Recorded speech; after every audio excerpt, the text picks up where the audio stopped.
भारी तापमान में भी लोग हिमदेव को प्रणाम करते हैं और यही कारण रहा है कि भारतीय जनता पार्टी की सरकार ने भारत के यशस्वी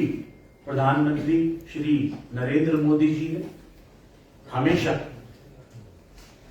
हिमाचल और पर्वतीय राज्यों को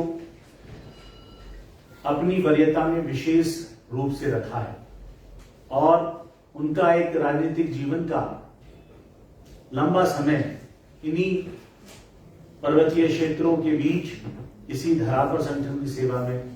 निकला है। शायद यही कारण रहे होंगे कि उनमें कुछ दैवीय शक्ति और करुणा का रचनात्मक संचार है। देश में आज लगभग 15% के आसपास दिव्यांग मतदाताओं की जनसंख्या है, जिसमें विभिन्न श्रेणियों के दिव्यांग हैं। और इससे पहले जब 2014 से पहले की सरकारें थी, कांग्रेसी सरकारें थी,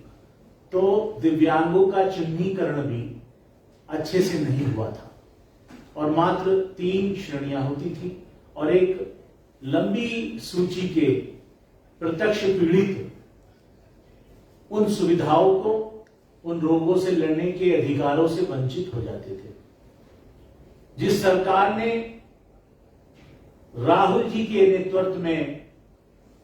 दिव्यांगजन अधिकार अधिनियम को संसद से पारित नहीं किया,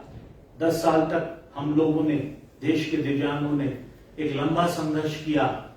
उसे माननीय यशस्वी प्रधानमंत्री श्री नरेंद्र मोदी जी ने 2014 में सरकार बनाकर भारतीय संसद से दिव्यांगजन अधिकार अधिनियम 2016 के रूप में भारतीय सदन से पारित कराया और 2014 में एक यही पहल नहीं हुई। आप लोगों के लिए एक विशेष तथ्य यह है कि भारत की आजादी के बाद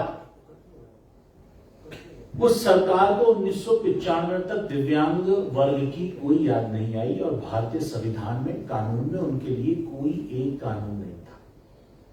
उस सरकार ने आजादी के बाद 1995 में पहला कानून बनाया था, जिसको संशोधित करने के लिए हम 10 वर्षों तक उस सरकार से लड़ते रहे, बात करते रहे, लेकिन उनके मन में, उनकी सूची में दिव्यांग कभी वरीयता पर थे ही नहीं। वह उनके लिए एक बेकार वर्ग था, जिसे माननीय प्रधानमंत्री जी ने 2014 के चुनाव में न ही सिर्फ अपने संकल्प पत्र में हम लोगों के आग्रह पे एक बड़ा स्थान दिया और 2016 में भारतीय संसद से दिव्यांगजन अधिकार अधिनियम 2016 पारित कराकर देश के दिव्यांग लोगों को दिया। और उनकी करुणा का भाव यह स्पष्ट करता है कि 2016 से पहले देश में दृष्टिहीनों को, मूक बधिरों को, अस्थि संबंधित विकलांगता वाले व्यक्तियों को, अन्य मानसिक मंदता वाले विकलांगजनों को विकलांग कह के ही संबोधित किया जाता था। यह माननीय प्रधानमंत्री की संवेदनशीलता, करुणा का स्पष्ट परिचय था कि उन्होंने इस पूरे वर्ग को दिव्यांग सम्मानजनक शब्द से अलंकृत किया और कानून दिया। और ये कानून क्या है, इसके विषय में मैं आपको बताना चाहूंगा कि दिव्यांगों के लिए पिछली सरकारों में 3% आरक्षण होता था, जिसे माननीय प्रधानमंत्री जी ने उनकी संख्या को देखते हुए दिव्यांगों के लिए 4% आरक्षण निश्चित किया और शैक्षिक संस्थानों में उस आरक्षण की सीमा 5% की गई, जिससे प्रत्येक श्रेणी का दिव्यांग उस आरक्षण के चलते शिक्षा से वंचित ना हो, उच्च शिक्षा तक प्राप्त करे और अपनी प्रतिभा का वह लोहा और राष्ट्र की भागीदारी में योगदान देकर मनवाए। शायद यही कारण रहा होगा कि माननीय प्रधानमंत्री की दिव्यांगों के प्रति संवेदनशीलता का यह क्रम बढ़ता चला गया। आप लोगों को मालूम हो या ना हो, दिव्यांगों के लिए 4 पहिया वाहन खरीद पर माननीय प्रधानमंत्री जी ने ही 10% जीएसटी माफ करने की योजना को लागू कराया। माननीय प्रधानमंत्री जी नरेंद्र मोदी जी ने उन लोगों के वाहनों को सामान्य बीमा पर 50% की छूट के साथ और पूरे भारत में एनएचआई के टोल टैक्सेस को एग्जेम्प्ट करने की सुविधा देकर दिव्यांगों को बाधा रहित वातावरण और सुगम्य वातावरण से अलंकृत किया। यह वह योजना थी जिससे दिव्यांगों के सारी बाधाओं को तोड़ने के मार्ग प्रशस्त हुए और वह शिक्षा के क्षेत्र में, खेलों के क्षेत्र में, अन्य सभी कलाओं विधाओं के क्षेत्र में अपना लोहा मनवाकर भारत का सर गर्व से बढ़ा पाए। माननीय प्रधानमंत्री जी के ही नेतृत्व में हम लोगों ने जब दुनिया और देश के अन्य खेलों में हम लोगों के मेडल बहुत सीमित थे, हम लोगों ने पैरा खेलों में भारत के पैरा खिलाड़ियों ने एक लंबा इतिहास, एक लंबी संख्या का इतिहास रच डाला। यह उन्हीं का भाव था कि दिव्यांग लोगों के खिलाड़ियों को भी वह परस्पर सम्मान दे रहे थे और यह क्रम यहीं नहीं रुका, यह क्रम आगे बढ़ता चला गया। इस बार माननीय प्रधानमंत्री जी ने दिव्यांगों को एक नैतिक राजनीतिक भागीदारी का अवसर दिया। भारतीय लोकसभा के इस चुनाव में माननीय प्रधानमंत्री जी ने, भारतीय जनता पार्टी ने एक पैरा खिलाड़ी, पैरा एथलीट जिन्होंने दुनिया में रियो पैरालंपिक में, ओलंपिक में, पैरालंपिक में 3 बार स्वर्ण जीता, एक ऐसे दिव्यांग को लोकसभा का प्रत्याशी बनाया, भाई देवेंद्र झांझड़िया, जिसे चूरू से, राजस्थान से टिकट दिया गया। तो यह एक ऐसे भाव को प्रदर्शित कर सकता है कि जिसकी आप लोगों की दृष्टि जिस वर्ग पे नहीं है, आपके लिए वरीयता में नहीं है, वह भारत का लगभग 14 से 15% मतदाता प्रधानमंत्री मोदी जी के साथ कंधे से कंधा मिलाकर खड़ा। हम फिजिकली भले ही किसी बड़े शिमला के चौड़ा मैदान को ना भर पाए, लेकिन लोकतंत्र की प्रक्रिया में कमल के फूल का बटन दबाकर माननीय मोदी जी की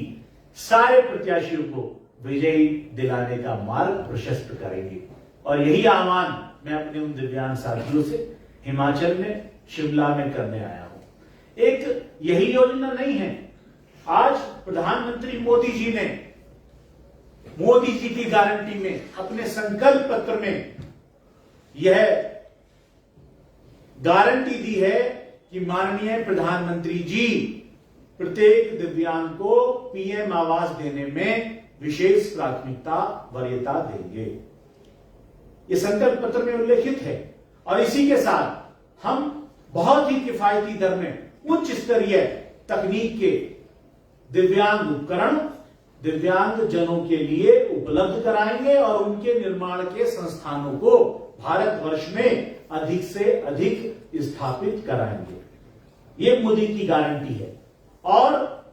मोदी जी चाहते हैं कि हम लोग प्रत्येक क्षेत्र में आगे बढ़ें। सुगम्य वातावरण की स्थापना का एक विशेष ऐप की स्थापना, हर सार्वजनिक स्थान, हर धार्मिक स्थान, हर पर्यटक स्थान पर जहां केंद्र सरकार का हस्तक्षेप होगा, जहां उसके दिशा निर्देशों को क्रियान्वित करने में राज्य सरकारें थोड़ी सी भी दिलचस्पी दिखाएंगी, वहां माननीय प्रधानमंत्री जी और केंद्र सरकार सुगमता के क्षेत्र में हर वो काम करेगी जिससे आप लोगों के परिजनों को, देश के दिव्यांगों को, हिमाचल के दिव्यांगों को, भारत और अंतर्राष्ट्रीय स्तर से आने वाले पर्यटकों, दिव्यांगों को सुलभ और सुगम संसाधन स्थापित हो सके। माननीय प्रधानमंत्री जी की यह सारी बातें, पेंशन में एक बड़ी भागीदारी का प्रण, रोजगार देने का प्रण, हर प्रतिभा को बढ़ाने का प्रण, संकल्पबद्ध है और संकल्प पत्र में संकलित है। मोदी जी हैं तो मुमकिन है, मोदी जी हैं तो मोदी जी की गारंटी कोई भी प्रत्येक कार्यकर्ता दे सकता है। मेरे साथियों, मैं कहना चाहूंगा कि पिछली सरकार में जब भारतीय जनता पार्टी की हिमाचल में थी, तब एक साहस योजना ठाकुर साहब की सरकार, भाजपा सरकार ने संचालित की, जिसका नाम है साहस योजना। उसमें प्रावधान था कि राज्य के प्रत्येक गंभीर दिव्यांग को, पीड़ित को, जो किसी कैंसर, टीबी या अथवा अन्य बहुत सारी खतरनाक बीमारियों से ग्रसित है, उनको 3,000 रुपए देने का काम किया जाएगा। वह निरंतर चलती रही और जब से राज्य की सरकार का परिवर्तन हुआ, उस साहस योजना के लाभान्वितों को लाभान्वित कर दिया गया है। तो मेरा आपसे निवेदन है कि वह सहारा योजना हमारी सरकार ने जो दिव्यांगों को दी, वह उन तक पहुंचे। यह सरकार जो उसको बाधित करना चाहती है, यह सरकार जो दिव्यांगों से उनके अधिकार छीनना चाहती है, इस सरकार के जितने भी ऐसे विषय हैं, हम माननीय प्रधानमंत्री जी और केंद्र सरकार के माध्यम से, भारतीय जनता पार्टी की सरकार के माध्यम से, प्रत्याशियों के माध्यम से अच्छे से क्रियान्वित करवाने में अपना सर्वस्व दे सकें, इसके लिए हिमाचल प्रदेश और हिमाचल से भारतीय जनता पार्टी के सभी प्रत्याशी विजयी होने बहुत आवश्यक हैं। मैं हिमाचल के प्रत्येक दिव्यांग मतदाता से, भाई बहनों से, वरिष्ठ नागरिकों से, ट्रांसजेंडरों से, जिसके लिए भी संकल्प पत्र में माननीय प्रधानमंत्री जी ने स्पष्ट उल्लेख किया है कि हम उनको विभिन्न तरीके से संरक्षित करने का काम करेंगे। कोई भी वंचित माननीय मोदी जी की योजना से और उनकी सकारात्मक रचनात्मक दृष्टि से वंचित नहीं रह सकेगा। ऐसे भाव वाले माननीय प्रधानमंत्री जी और भारतीय जनता पार्टी की सरकार को सभी लोग सभी बाधाओं को तोड़कर वोट करें,